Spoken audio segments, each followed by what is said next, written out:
Good evening mga Kargi, kung ano oras naman pinapanood ng video na ito mga Kargi. So it's another day, it's another vlog na naman tayo mga Kargi. Bali may nakuha na akong booking mga Kargi. Medyo tanghali na tayo nakakuha mga Kargi, no? So galing sa dito sa may 13 papuntang Taguig mga Kargi. So si Parlins daw itong pangarga ni Sir. Bali pinaputol-putol niya na lang daw mga Kargi para magkasya sa sasakyan natin, ano? So maaga pa sana tayo may nakuha ang booking kanina mga Kargi, kaya lang problema. So nag-tripping ata yung customer. Bali nag-book siya sabay kinancel. So hindi ko alam kung ano yung reason yung mga Kargi bakit niya kinancel. Pero okay lang. Ito paano may nakuha pa rin naman tayong booking. Kaya lang medyo tanghali na tayo. Pero sana makarami pa rin tayo mga Kargi, no? So tara mga Kargi, samahan nyo ako sa ayun di punggol talaga mga Kargi. 2 oras na tayo nag-antay-antay dito. So kain muna tayo ng tinapay. Unang kagat, tinapay lahat. Ang tagal mga Karki. Malaki-laki babayaran ni Sir sa waiting charge sa atin dito mamaya. Alas 10 pa ako dito eh. Ano oras na? Alas 12 na. Nabutan na ako ng break time. So babalik to sila mga alauna. So magkatatong oras tayo mag-aantay mga Karki. Hindi ako sa mabilang pagkain dito. Buti na may bawang ng tinapay. Huwag na lang boy scout tayo. So stay tuned na tayo ng mga Karki. Kain muna ako. After 3 hours nakakarga na rin. Yan na yung pangarga natin. 3 oras natin inantay yan.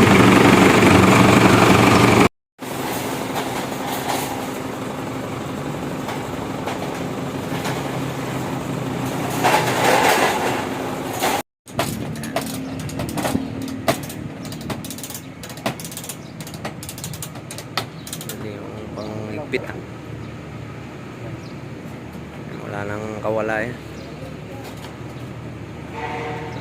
Ganda ng panghigpit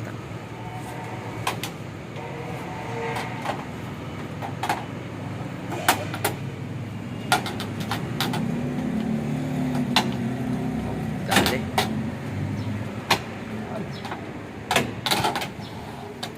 Nakarga na natin yung mga si Parlins natin mga Kargi, no? 3 oras din tayo nagantay. Grabe, ang tagal. Naubos na yung oras natin dun sa unang pick up pa lang.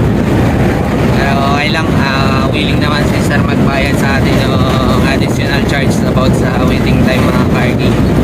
So nawi na tayo ngayon dun. Bali nagmas ako mga Kargi kasi sakit sa ilong no pintura.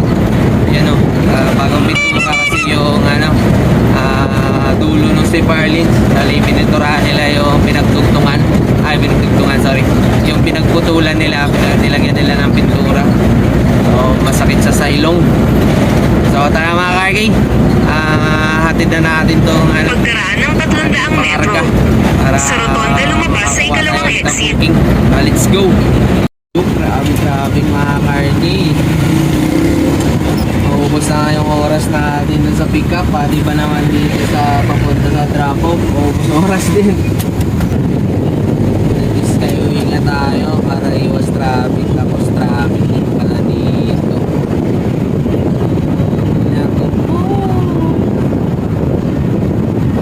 Saan talaga naman traffic?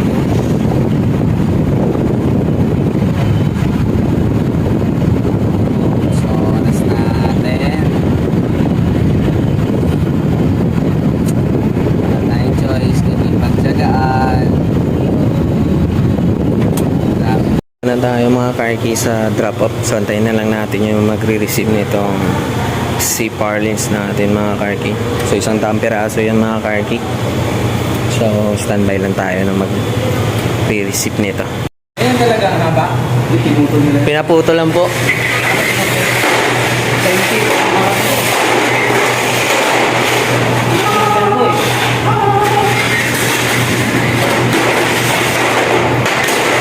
Okay, so nababa na natin yung mga Parlins kanina mga Karki, yung kay Sir. So after natin baba mga Karki, kumain muna ako.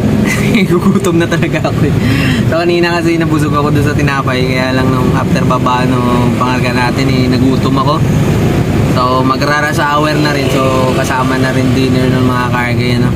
So may nakuha tayong booking mga kargay habang nakapila tayo dun sa bilihan ng pagkain mga kargay. So may nakuha tayo galing dito sa Taguig papunta Maragondon, Cavite mga kargay. So sakto-sakto mga kargay. At may nakuha tayo pa uwi. So medyo malayo to sa bahay pero kahit papano is Cavite area sa mga kargay. So hindi na tayo papalayo. Tsaka sobrang traffic.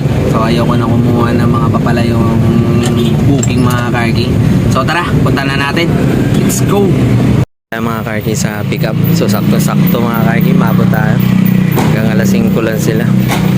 So ito yung mga pangarga natin. Container na lagayan ng mineral.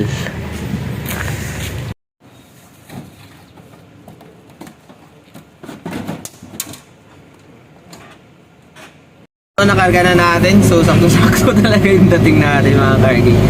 Bali saktong alas 5 talaga yung dating natin dun sa so nagre-reklamo na nga sila kasi pauwi na daw sila. So wala naman tayong magagawa. Hindi naman natin kasalanan kasi late na rin sila nag-book eh. So nakuha ko yung booking nila alas 4 pasado na eh. So mag-alas 5 na rin. Rush hour na, so wala silang magagawa ko, di magantay talaga. Pero umabot pa rin naman tayo, so sakto-sakto talaga, no? Kasi dumating ako alas 4:58 eh. So nag-message na si ma'am sa akin kung saan na ako kasi pagka alas 5 na. So sakto pagdating ko doon, naka-ready na rin. So karga na lang din sila mga kargi.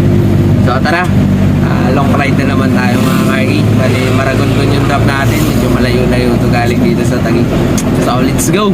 Atin na natin ito mga kargi. So good luck sa traffic na naman ito. Yan, hindi tayo nilulubayan ng traffic mga kargi. Umiiwas ako dun sa SLEX kasi dun pa lang sa C5 hindi na gumagalaw. Tapos pagdating dito sa Kaingin, traffic din. Kahit saan talaga dumaan, no? Napaka-traffic. Mga kargay, so may nakuha tayong pang double book mga kargay, no? So galing dito sa may Bacoor papuntang Maragondon. So sakto-sakto mga kargay, may nakuha tayong sa kasabay. Bali dalawang aircon lang to, tsaka rice cooker lang mga kargay. So tara, punta na natin mga kargay. Let's go! Okay, so dito na tayo sa pick up. Ayan, abang-abang na lang tayo. Dito daw lalabas sa roll up eh. Dali dalawang aircon lang daw yan papunta Maragondon. So wait lang natin yung pangarga natin. Natin mga kargi. TCL na yan na magkapatok. O kasyang-kasya yung mga kargi. Sa unang drop off natin mga kargi. Dilim mga kargi. Mas wala talagang kapayapaan. Hindi ko alam kung tama pa ba ito naging desisyon ko. Ayun din. Yo, so dito na tayo mga kargi sa last drop natin sa aircon. Ano pala to sila ma'am? Installer ng aircon. So nababa na natin lahat no mga pangarga natin mga kargi. So hanggang dito lang muna yung video natin. So see you in my next vlog. Thank you.